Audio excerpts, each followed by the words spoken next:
Hi everyone, good evening to all of you and welcome to our YouTube channel Course Lovers again। आप सबों का हमारे YouTube channels आपके YouTube channels course lovers में बहुत बहुत स्वागत है। आइए आज हम लोग क्लास 12 का एक और स्टोरी के बारे में जानने की कोशिश करते हैं। स्टोरी का नाम है लॉस्ट स्प्रिंग। लॉस्ट स्प्रिंग, इसके जो राइटर हैं अनीश जंग हैं। अनीश जंग जो एक भारतीय लेखिका हैं। आइए आज हम लोग लॉस्ट स्प्रिंग से संबंधित इससे को डिटेल स्टडी करने की कोशिश करते हैं कि लॉस्ट स्प्रिंग क्या मैसेज देता है हम लोग को। तो डियर स्टूडेंट्स, लॉस्ट स्प्रिंग आपके सामने, खास करके स्प्रिंग मतलब आप समझ रहे होंगे कि वसंत ऋतु की बात आ रही है। अब वसंत ऋतु में होता क्या है, जनरली तौर पर पेड़ से पत्ते झड़ते हैं और नए पत्ते आते हैं, जो हम लोग जनरल तौर पे जानते हैं। लेकिन इस स्टोरी में लॉस्ट स्प्रिंग क्या मैसेज देता है खासकर एक अमीरी और गरीबी के बारे में बात आएगी, वैसे बच्चों की बात आएगी कि पुअर फैमिली से बिलोंग करने वाले बच्चे के साथ किस तरह की स्थितियां आती है बचपन में, और दूसरी चर्चा उसके सपने को लेकर के होगी खास करके। तो आइए इसमें हम लोग थोड़ा सा और डिटेल करने की कोशिश करते हैं। एक ऑप्टिमिज्म और एक होप, आशा, उम्मीद इस स्टोरी में किस तरह का मैसेज, और एक बच्चे का होप कैसे खत्म होता है, जो आशा आने वाला था वो आने से पहले ही निराशा में कैसे बदल जाता है। तो आइए इस स्टोरी के माध्यम से हम लोग थोड़ा सा डिटेल और जानने की कोशिश करते हैं। जैसा कि लॉस्ट स्प्रिंग समझ रहे हैं, लॉस्ट स्प्रिंग में खासकर हम लोग दो कैरेक्टर की चर्चा करेंगे। यहाँ पर दो कैरेक्टर, हालांकि माइनर कैरेक्टर और भी आएंगे, लेकिन मुख्यतः दो कैरेक्टर आएगा। पहला साहिब ए आलम, इसको शॉर्ट में साहिब बोला गया है, पूरा नाम है साहिब ए आलम। जो स्टोरी में बात करें इसका मतलब क्या होता है, means Lord of the universe, Lord of the universe. अब इसको हिंदी में यदि बात करेंगे तो पूरे ब्रह्मांड का स्वामी। हालांकि देखिए यहाँ साहिब होना है, साहिब को अपना नाम का मतलब पता नहीं है, बिल्कुल भी पता नहीं है। ये लेखक का कहना है, लेखिका का कहना है कि साहिब आलम का मतलब होता है लॉर्ड ऑफ द यूनिवर्स, ब्रह्मांड का स्वामी। हालांकि साहिब क्या काम करता है, ये राग पिकर, वो एक राग पिकर है, कूड़ा कचरा बिनने वाला एक लड़का है जो छोटी सी उम्र में है। और अक्सर लेखिका जब मॉर्निंग में जाती है तो रास्ते में उसका इनकाउंटर होता है उस लड़के के साथ, उसके प्रोफेशन के साथ, और उसी समय लेखिका उनको ऑब्जर्व करती है और ये फिर देखने का काम होती है। तो सीमापुरी, ये लड़का कहाँ मिलता है, सीमापुरी नामक गांव में मिलता है। सीमापुरी कहाँ है, दिल्ली का एक नियर विलेज है, दिल्ली के नज़दीक, वहीं पर ये लड़का इनकाउंटर के रूप में मिल जाता है। अब साहिब देखिए राग पिकिंग का काम करता है, और राग पिकिंग एक तरह से उसका फैमिली प्रोफेशन है, सारे फैमिली मेंबर्स यही वर्क करने का काम करता है। बिल्कुल, आइडेंटिटी तो सेकेंडरी चीज है, पहला मेरा पेट कैसे, food is the more important thing then identity. यहाँ पर फूड ज्यादा इंपॉर्टेंट बन जाता है, ना कि आइडेंटिटी। अरे पहचान तो बाद की बात होती है, पहले मेरा पेट तो भर जाए। तो ये इन लोग पेट के लिए जी रहा है, पढ़ाई लिखाई भी बिल्कुल भी सोच नहीं रहा है, क्योंकि ये लोग माइग्रेंट है। कहाँ से आया हुआ है, ढाका से। ढाका से एक्चुअली 1971 में भारत पाकिस्तान का जब युद्ध हुआ था, उनमें एक नए देश का उदय हुआ था, बांग्लादेश, और बांग्लादेश की राजधानी क्या है, ढाका है। तो वहीं से ये लोग माइग्रेंट होकर के उस समय, चूंकि इन लोगों का घर तबाह हो गया था, चाहे जो भी रीजन रहा हो, इनका घर स्टॉर्म की वजह से तबाह हो गया, इनका जो अपना खेत वगैरह होगा वो सब भी पानी वगैरह की वजह से बह गया, बर्बाद हो गया। तो इन लोगों के पास कुछ भी अपनी वहाँ नहीं बच गया, और ये लोग वहाँ से उठ करके एक बड़े शहर इंडिया का दिल्ली में आकर के अपना जीवन चलाने का काम करता है। यहाँ उन लोगों की अपनी कुछ भी नहीं है, तो बस जो मिलता है, अब उन लोगों के लिए क्या होगा, राग पिकिंग, कूड़े कचरे बिनना शुरू करता है, और ये एक तरह से फैमिली बिजनेस बन जाता है। और वही सीमापुरी एरिया में एक तरह से पूरा राग पिकर्स का विलेज बन गया। मतलब वहाँ रहने वाले जितने लोग हैं क्या काम करते हैं, राग पिकिंग, कूड़ा कचरा बिनने का काम। तो अब देखिए क्या होता है, इसमें से दो स्टोरी की चर्चा करेंगे, दो लड़के की चर्चा करेंगे। एक सीमापुरी, जिसमें से कौन आता है ना, साहिब नाम का लड़का आता है, उसकी चर्चा पहले कर लेते हैं। सेकंड में हम लोग एक मुकेश नाम का चर्चा करेंगे, जो फिरोजाबाद में, और फिरोजाबाद फेमस क्यों है, चूड़ियों के लिए, बेंगल इंडस्ट्री के लिए, उसकी भी हम लोग चर्चा करेंगे। तो आप देख पा रहे होंगे यहाँ दो कैरेक्टर की चर्चा किया है हमने। पहला साहिब आलम, ए राग पिकर्स, जो सीमापुरी से बिलोंग करता है। इसका बिजनेस क्या है, राग पिकिंग करना। अक्सर लेखिका मॉर्निंग में इनके साथ मिल जाते थे रास्ते में। सेकेंड कैरेक्टर आएगा मुकेश, जो क्या है, son of a Bengal maker, एक चूड़ी बनाने वाला का बेटा है, चूड़ी इंडस्ट्री में काम करने वाला का लड़का है। मुकेश का एक सपना है, क्या सपना है कि मोटर मैकेनिक बनना या फिर कार ड्राइवर, उसी से रिलेटेड चीजें हैं वो बनना है। तो मुकेश का चर्चा हम लोग स्टोरी नंबर 2 में करेंगे थोड़ी देर में। पहला देख लेते हैं समरी के तौर पे कि सम टाइम आई फाइंड, ये क्या है? हम साहिब से रिलेटेड चर्चा कर रहे हैं। पहला पार्ट, इसमें 2 पार्ट है, ठीक है ना। तो some times I find a rupee in the garbage, मतलब कभी कभी वो चुनने वाले, यहाँ पर साहिब अकेले नहीं है, साहिब के साथ साथ बहुत सारे और भी लड़के हैं, लेकिन मुख्यतः नाम का यूज किया गया है साहिब का। अब साहिब के साथ उसका पूरा सर्किल बस एक सिल्वर कॉइन के लिए उन लोग हीप में जा करके, उन कूड़े कचरे में जा करके ढूंढने का काम करता है कि शायद कुछ मिल जाए। कभी कभी मिला भी होगा, 1 सिल्वर कॉइन, 2 कॉइन, 3 कॉइन, कभी मिला भी होगा। और उसी आशा और उम्मीद को बरकरार रखते हुए वो आगे भी वही प्रोफेशन को बढ़ाते रहता है, शायद फिर से मिल जाए। इसी उम्मीद के साथ वे लोग करते हैं। अब यहाँ पर हम शॉर्टली और डिस्कशन करते हैं कि ढाका से कितने लोग माइग्रेंट होकर के आए थे। करीब करीब 10,000 से एबव पीपल खासकर सीमापुर इलाके में आकर के रहना शुरू करते हैं। और उन लोगों की अपनी कोई पहचान नहीं थी। पहचान के तौर पे जब बस गए तो इन लोगों का अपना राशन कार्ड हुआ, बनाया गया खासकर इंडियन गवर्नमेंट के द्वारा। जब राशन कार्ड होगी तो राशन कार्ड के आधार पर ही उन लोगों को वोटिंग राइट्स दिया गया, वोट करने का अधिकार दिया गया। और बस इतना ही 2 चीज़ है। अब राशन कार्ड मिल गया तो समझिए उससे क्या है कि राशन खरीदने का उन लोग की खासकर एक तरह से माध्यम बन गया और इस तरह से उन लोगों का जीविका चल रहा है। Only ration card and voter card मिला उन लोगों को। अब देखिए यहाँ पर एक लाइन कहा जाता है ना, जिनको हमेशा भोजन की चिंता रहती है उसकी पहचान की चिंता खत्म हो जाती है। भैया पहले भोजन की चिंता तो खत्म हो, फिर हम दूसरे के बारे में सोचेंगे। पढ़ाई लिखाई आइडेंटिटी बाद की बात हो जाती है जब हमेशा पेट की चिंता रहती है। तो यहाँ पर यही देखने के लिए मिलता है, इन लोग का पेट ही नहीं भर रहा है तो पढ़ाई लिखाई वाली अलग चीज़ें, पहचान बनाने की चीज़ें, वो तो सेकेंडरी चीज़ें हो गई, वो तो गौन हो गई। इसलिए पहले ये फूड थिंग्स जो हम भोजन की बात कर रहे हैं, खासकर साहिब से रिलेटेड, उस फैमिली के रिलेटेड या सीमापुरी में और भी जितने फैमिलीज हैं, माइग्रेंट फैमिली हैं, उनके लिए पढ़ाई लिखाई पुवर्टी की स्थिति बनी हुई है। बहुत ही बुरे दौर से ये लोग गुजर रहे हैं। अब देखिए कि food is necessary then identity. इन लोग को सबसे पहले किसकी जरूरत है? फूड की जरूरत है, ना कि पहचान की जरूरत है। और इन लोग पहचान के पीछे भाग भी नहीं रहा है। किसके पीछे भाग रहा है? फूड के पीछे भाग रहा है। अब देखिए टैटर्ड साड़ीज, वहां पर क्या देखने के लिए और मिला? वहां की जो महिलाएं हैं एकदम फटी फटी साड़ियां पहन रही है। चूंकि खाने के लाले पड़े हैं, साड़ियों के पीछे कौन भागे? जो भी मिल गया पहन लिया। पैरों पे स्लीपर्स नहीं है, पैरों पे शूज नहीं है, तो बस बेयर फुटेड है ये लोग, नंगे पांव ये लोग अपना बस धंधा कर रहे हैं। वो भी किस तरह का? राग पिकिंग का। Necessary then identity, tattered saris, ये चलता रहता है। अब देखिए साहिब जो है धीरे धीरे उम्र के साथ बड़ा भी होता है। तो साहिब एक बार की बात है, एक क्लब के सामने गेट पर खड़ा था। वो अंदर 2 टेनिस प्लेयर बड़े घर के लड़के खेल रहे थे, ड्रेस में शूज पहना हुआ था। उसी समय खासकर लेखिका का नजर गया कि साहिब के पैरों में भी पहली बार शूज देखने के लिए मिल रहा है। वो शूज कहाँ से आया? वो शूज कोई बड़े घर के लड़के के द्वारा त्यागा हुआ, छोड़ा हुआ शूज है। वो बड़े घर के लड़के क्यों छोड़ा होगा? वो कुछ डैमेज हो गया होगा, उसमें कुछ होल्स हो गया होगा और बड़े घर के लड़के उसको पहनने से इनकार कर दिया होगा। और इसी वजह से साहिब को वो जूते मिल गए हैं। और साहिब को जब वो जूता मिला तो पता है साहिब कितना खुश हुआ, मानो उसका ड्रीम्स पूरा हो गया। एक गरीब घर के बच्चे का जूता पहनना एक ड्रीम्स होता है, जिस तरह से साहिब का ड्रीम्स है। तो उसको मानो एक पहला ड्रीम, उन्होंने सपना देखा था, वो सपना पूरा हुआ, सच हुआ इन जूतों की वजह से। और जो अमीर घर के बच्चे ने क्या किया? छोड़ दिया है, क्योंकि उसमें कुछ छिद्र हो गए हैं, होल्स हो गए हैं। तो ये देखने के लिए मिल रहा है। 2 tennis playing boys, Sahib works in a tea stall. अब फिर देखिए क्या होता है, साहिब धीरे धीरे उम्र के साथ तो बड़े होंगे, ऑब्वियसली वो बड़े होते हैं थोड़ा सा, फिर एक टी स्टॉल में काम करना शुरू करता है, चाय की दुकान में काम करना शुरू करता है। अब चाय स्टॉल में काम करने के एवज में उसको 800 रुपये मंथली मिलता है और 3 टाइम का भोजन, मीन्स दिन भर में जितना वो भोजन करता है लोग, वो खाना वो मालिक के द्वारा ही दिया जा रहा है, चाय स्टॉल के मालिक के द्वारा। लेकिन अब यहाँ पे 2 डिफरेंसेस देखने के लिए मिल रहा है। पहले साहिब जब अपना राग पिकिंग का काम करता था, वो खुद का बिजनेस था और खुद का मालिक खुद था, वहां पर कोई प्रेशर नहीं था, फ्रीडम फील करता था। लेकिन आज खाने का टेंशन तो उसके पास खत्म है, नो डाउट, इसमें कोई शक नहीं है, लेकिन फ्रीडम नहीं है।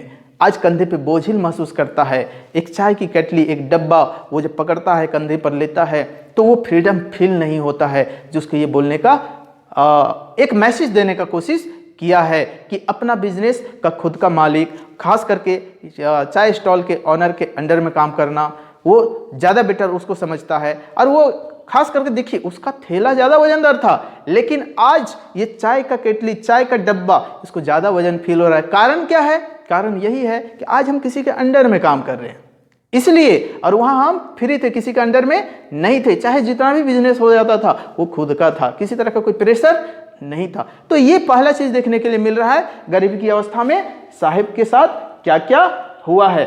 यहाँ तक क्लियर है? ये देखिए छोटे छोटे पॉइंट्स जितने भी है ना, ये सारे पॉइंट्स आपको ऑब्जेक्टिव में काम आएगा। डियर स्टूडेंट्स, ये सारे पॉइंट्स याद रखेंगे। हम जितने भी यहाँ पर एक एक वर्ड्स बोल रहे हैं ना, बहुत ही शॉर्ट समरी बोल रहे हैं, और ये आपका एमसीक्यूज में काम आने वाला है। ठीक है, स्टोरी को, वीडियो को आप अंत तक जरूर देखें, क्योंकि बहुत सारे छोटे छोटे ऐसे ऐसे पॉइंट्स आएंगे जो आपके एमसीक्यूज के लिए काम आने वाला है। तो आइए इसका हम लोग दूसरा पार्ट, पहला पार्ट क्या देखें हम लोगों ने कि sometimes I find a rupee in the garbage. ये किससे रिलेटेड है? जो सीमापुरी में रहने वाले राग पिकर्स हैं, साहिब से रिलेटेड, उनके फैमिली से रिलेटेड, वो सारे राग पिकर्स की बात यहाँ पर कर दिया गया है। क्लियर है यहाँ तक? आइए अब हम सेकंड पार्ट देखते हैं। सेकंड पार्ट मुकेश से रिलेटेड एक है। मुकेश नाम का एक लड़का है जो सीमापुरी के बगल में ही फिरोजाबाद है। फिरोजाबाद फेमस है बेंगल इंडस्ट्री के लिए, चूड़ियों के लिए, चूड़ियाँ बनाने की फैक्ट्री के लिए। अब मुकेश का एक सपना है, देखिए वहाँ का each and every family, not a single, आप कह सकते हैं कोई भी ऐसा फैमिली नहीं बचा है जो बेंगल इंडस्ट्री में काम नहीं करता। वहाँ के फैमिली मेंबर्स काम नहीं करते, चाहे बच्चे ले लीजिए, चाहे वहाँ की औरतें ले लीजिए, चाहे वहाँ के पुरुष ले लीजिए, सारे बेंगल इंडस्ट्री में इन्वॉल्व हैं। अब देखिए एक तरह से है ना, उन लोग इसका प्रोफेशन बना चुका है कि एक तरह से होता है ना ट्रेडिशन की परंपरा, कि हम लोग मानो बेंगल फैमिली में ही, एक चूड़ी वाला फैमिली में ही जन्म लिए और हमारा एक ट्रेडिशन है कि बस यही बनाने का काम करना है। अब देखिए बच्चे हो, बूढ़े हो, या फिर वहाँ की मेल हो या फीमेल हो, अब जिसकी भी बात कर लें, सारे इससे अफेक्टेड हैं, प्रभावित हो रहे हैं। कि देखिए ग्लास जो होता है ना, ग्लास ब्लाइंग, ग्लास हमेशा से बॉडी के लिए नुकसानदायक हुआ है, तो उन लोगों का भी नुकसान हो रहा है, लेकिन मरता क्या ना करता, चूंकि पेट की बात है, इन लोगों को भी जीना है, इंडस्ट्री वही है, उसमें काम में झोंक दिया जाता है। तो अब देखिए क्या होता है कि wants to be motor mechanic. यहाँ मुकेश पहला ऐसा बंदा उस सोसाइटी से निकलता है अपने घर से जिसका सोच थोड़ा सा डिफरेंट है। वो क्या बनना चाहता है? एक मोटर मैकेनिक बनना चाहता है, मीन्स ड्राइव अ कार, एक कार चलाना चाहता है। क्यों? थोड़ा सा एटीट्यूड में बदलाव है, इससे रिलेटेड क्वेश्चन पूछेगा। पहला अपने ट्रेडिशन से हट करके सोचा है, जबकि इसकी दादी, इसका दादा क्या बोलते थे? दादा तो मर गए हैं ब्लाइंड होकर के, इनके पिताजी भी ब्लाइंड हो गए। कारण वो डस्ट, जो ग्लास का डस्ट है उसकी वजह से डार्क सर्कल्स बनते हैं, और डार्क सर्कल के कारण उसका आईसाइट खराब होता है, और धीरे धीरे क्या होता है? पूरा ब्लाइंड हो जाता है। इस तरह से लगभग सारे लोग अफेक्टेड हैं फिरोजाबाद, खास करके वो गलियों में, डट्टी गलियों में, इनका घर ही है खास करके ऐसे गली में, स्ट्रीट में, जहाँ पर काफ़ी गंदगी रहता है और ग्लास का जो डस्ट उड़ता है वो सारे से भरा हुआ है वो गली। तो इसका दूसरा चीज़ क्या देखने के लिए मिलता है कि ब्लाइंड विथ आइज, उनके दादाजी ले लीजिए, उनके पिताजी ले लीजिए, आंखों से अंधे हो गए हैं। दादाजी तो चल भी बसे, उनकी दादी ये कहती है, बताती है।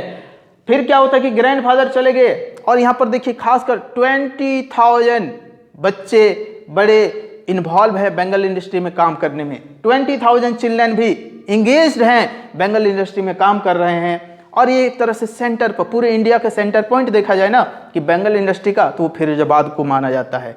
बहुत सारे बेंगल खासकर चूड़ियाँ वहाँ पर बनाया जाता है। वो चूड़ियाँ जो हमारे घरों के, खास करके हमारे घरों के महिलाओं के लिए एक सुहाग का प्रतीक होता है, शुभ का प्रतीक माना जाता है। लेकिन वहाँ की महिलाएं वही शुभ के प्रतीक को सोच करके, सोचिए कि पॉलिश करके, अलग अलग कलर चढ़ा करके, अपना हेल्थ को नुकसान पहुँचा करके हमारे लिए मान करता है, और उसके एवज में चंद पैसे मिलते हैं और बस अपना घर चलाने का काम करते हैं। उसमें छोटी छोटी बच्चियाँ भी इन्वॉल्व है। यहाँ एक बच्ची का नाम आ रहा है, उसका नाम है सविता। अब सविता भी अपने घर की एल्डर महिलाओं के साथ, बड़ी महिलाओं के साथ इंगेज है इस इंडस्ट्री में। अब देखिए सविता इंगेज है, लेकिन सविता को इस चूड़ियों का आगे क्या होगा, खासकर चूड़ियों का, खासकर हमारे फैमिली में कैसे शुभ माना जाता है, उसको कुछ भी पता नहीं है, क्योंकि वो शादीशुदा नहीं है, इसलिए उसको पता नहीं है। लेकिन वही चूड़ी खास करके जब हमारे घरों की माँ, बहन, बेटियां पहनती है तो वो शुभ माना जाता है और शादी के बाद ऑब्वियसली वो शुभ का प्रतीक होता है। तो ये Savita girl engage with elder women, वे भी बड़ी औरतों के साथ इंगेज हैं। अब यहाँ पर क्या देखने के लिए मिलता है, यहाँ दो सोसाइटी हम लोग को लिए देखने के लिए मिला, खास करके एक रिच एंड एक पुअर्टी की हम लोग बात करते हैं। कैसे? खास करके आप सीमापुरी की बात कर लीजिए या फिर फिरोजाबाद की बात कर लीजिए, आपको दो चीजें कॉमन देखने के लिए मिला होगा। क्या?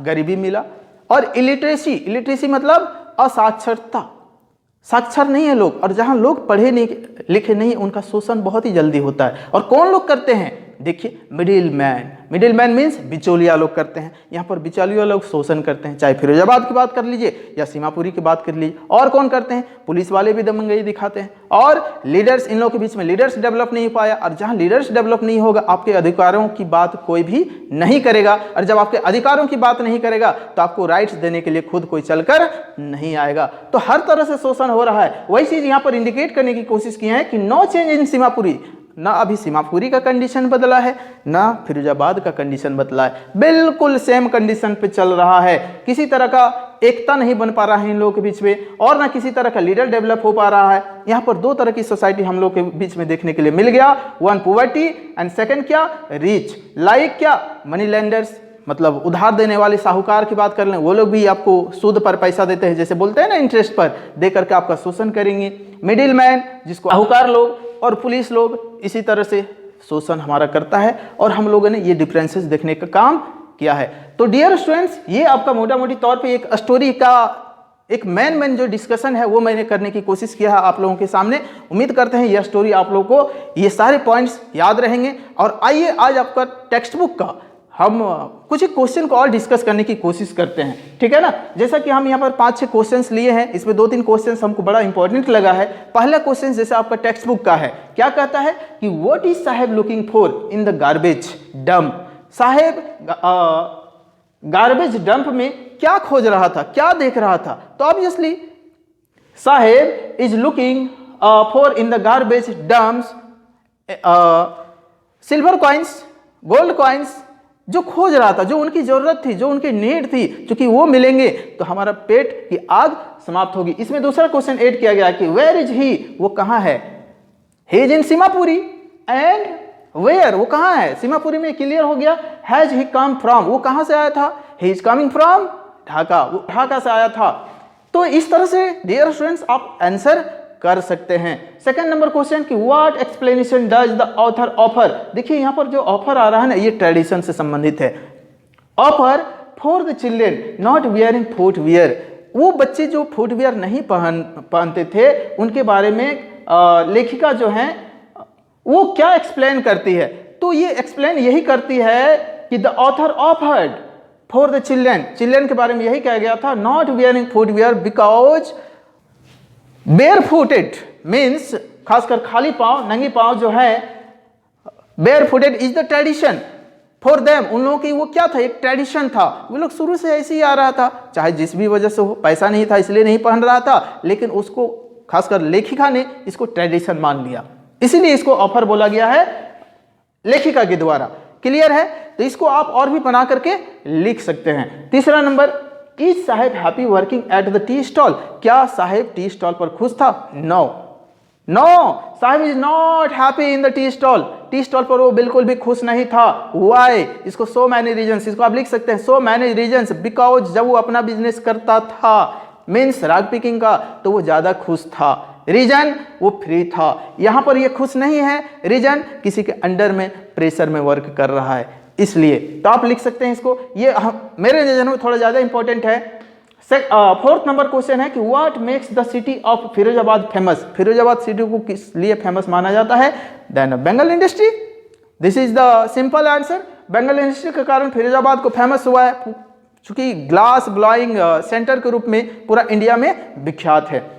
Fifth number question, mention the hazards of working in the glass bangles industry, बहुत सारे हजार्ड्स, तकलीफें, समस्याएं बंगाल इंडस्ट्री में काम करने वाले जो वर्कर्स हैं, लेबरर्स हैं फिरोजाबाद के, उन लोगों के साथ हुआ। देखिए ग्लास बॉडी के लिए नुकसानदायक होता है। अब उसका डस्ट, जब उस फैक्ट्री में काम करेंगे तो ऑब्वियसली आपका पूरा बॉडी में डस्ट इम्पैक्ट डालेगा। क्या होता है, सबसे पहले यहाँ पर 2-3 चीज़ें तो हम लोग को स्टोरी में ही देखने के लिए मिल गया। क्या, चाहे बच्चे हो या बूढ़े हो, वो फिजिकली फिट नहीं है, डार्क सर्कल्स बन जाता है और उसके कारण बहुत ब्लाइंड भी हो गया है। जैसे कि आप देख पा रहे होंगे मुकेश के दादाजी, उनके पिताजी सारे ब्लाइंड होकर के फिर लास्ट में डेथ कर जाते हैं ग्लास के कारण। तो इस तरह से इस तरह के आप इशूज को और पॉइंट्स को इसमें रख सकते हैं। लास्ट क्वेश्चन इसमें और लेते हैं कि how is Mukesh attitude to his situation different from that of his family. पहला ऐसा लड़का था मुकेश अपने फैमिली में जिसका जो नजरिया था बिल्कुल अलग दिखा। चूंकि मुकेश ही था जो मोटर मैकेनिक बनना चाहा अपने फैमिली में। एक तरह से बोलें तो पूरा फिरोजाबाद में मोटर मैकेनिक का काम के बारे में सोचा कि मुझे बनना है और अपने सपने को पूरा करना है। जबकि उन लोग का फैमिली ट्रेडिशन क्या हो चुका था, बैंगल्स मेकिंग का, चूड़ियां बनाने का। तो उसकी दादी बोलती भी है, उनके पिताजी ये भी बोलते हैं कि bangle making is my family tradition, मेरा फैमिली का एक ट्रेडिशन है, परंपरा है। दिस इज माई बिजनेस, ये मेरा बिजनेस है। लेकिन खास उसका सपना है कि मुझे मोटर मैकेनिक बनना है। वो सपना क्यों देखा था, क्योंकि फिरोजाबाद इलाका में बहुत सारी गाड़ियां चलती थी, इसलिए उन्होंने डिसाइड किया था, एक सपना देखा कि मुझे भी कार चलाना है, ड्राइव कार और मोटर मैकेनिक बनना है। देखिए लेखिका उनसे एक सवाल भी करती है, अंत में सवाल ये करती है कि मुकेश क्या तुम एरोप्लेन का पायलट बनना नहीं चाहोगे? लेकिन वो बस बोलता नहीं है, माथा हिला करके जवाब देता है नो, और बस साइलेंट हो जाता है। क्यों? क्योंकि कुछ एरोप्लेन भी उड़ते थे उनके ऊपर से, फिरोजाबाद के ऊपर से, कुछ एक ज़्यादा नहीं। लेकिन वो बस समझ जाता है कि सपना हकीकत में होना चाहिए। उसका सपना देख लेंगे तो मेरा फैमिली की इतनी औकात नहीं है कि मैं वहाँ तक सरवाइव कर पाऊँ। बस उसके इलाके में, फिरोजाबाद के इलाके में जो चल रहा था, ज़्यादा से ज़्यादा वहाँ की सड़कों पर फर्राटेदार तरीके से ये कार चल रही थी, तो उन्होंने कार तक का ही सपना देखा है, एक मोटर मैकेनिक बनने तक का ही सपना देखा है। तो डियर स्टूडेंट्स, ये एक तरह से मैंने चर्चा करने की कोशिश किया है और इसमें देखिए कुछ एक इंपॉर्टेंट वर्ड्स भी आपका आएगा, वो सब वर्ड्स के बारे में भी जानेंगे। जैसे बहुत ही जल्दी में जान लेते हैं स्क्रॉन्जिंग। स्क्रॉन्जिंग मतलब खोजते हुए, वो बच्चे जो गार्बेज में, हीप में जाकर के सिल्वर कॉइन्स, गोल्ड कॉइन्स ढूंढने का काम करते हैं, तो उसको हम लोग स्क्रॉन्जिंग कहेंगे। ठीक है। इनकाउंटर मतलब यह पुलिस वाला इनकाउंटर नहीं, मुलाकात, लेखिका से साहिब का जो मुलाकात होता है उसको इनकाउंटर बोला है। सामना, राउंड्स मीन्स घूमना फिरना, वो बच्चे लोग घूम रहे थे, फिर रहे थे, इधर उधर ढूंढ रहे थे। फिर ट्रेडिशन मतलब रीति रिवाज, परंपरा, बेंगल मेकिंग वाला या फिर राग पिकिंग वाला, दोनों जगह सीमापुरी और खास करके फिरोजाबाद में हम लोगों ने यही देखा कि फैमिली ट्रेडिशंस को उन लोग चलाने का काम किया है। राग पिकर्स, कड़ा कचरा चुनने वाला। कैनिस्टर मतलब डिब्बा, चाय की दुकान में जब वो काम करता था डिब्बा है। मिडिल मैन मीन्स बिचौलिया, बिचौलिया लोग ऑब्वियसली शोषण करने का काम करता है। और इस तरह से हम लोग देखते हैं कि इस स्टोरी में खासकर हमारी सोसाइटी बहुत ही दर्दनाक स्थिति को दिखाने का काम किया है। खासकर रिच एंड पुअर के बीच में डिफरेंसेस, वहाँ के बच्चे खासकर इफेक्टेड होते हैं। एक पुअर फैमिली, पुअर सोसाइटी से बिलोंग करने वाले बच्चे कैसे इफेक्ट होते हैं। और एक होता है ना, उसका बचपन खासकर पढ़ने का होता है, लेकिन वो पढ़ाई लिखाई बचपन शुरू होने से पहले ही उसका फ्यूचर बर्बाद हो रहा है, उसका बचपना खत्म हो रहा है। और इसी को लेखिका ने बोला है लॉस्ट स्प्रिंग, मतलब आशा को निराशा में बदल दिया जाता है। और चाहे जो भी रीजन रहा, पुवर्टी सबसे बड़ा एक कारण यहाँ पर है जो देखने के लिए हम लोग को मिला है, खास करके इस स्टोरी में। तो डियर स्टूडेंट्स, चलिए ठीक है, उम्मीद करते हैं सारे मेन पॉइंट्स इसमें आ गए हैं, आप लोगों को काफ़ी अच्छा लगा होगा। तो चैनल को सब्सक्राइब कर लीजिए और फिर ठीक है, मिलते हैं बहुत ही जल्द अगले वीडियो में। तब तक के लिए सबों को नमस्कार।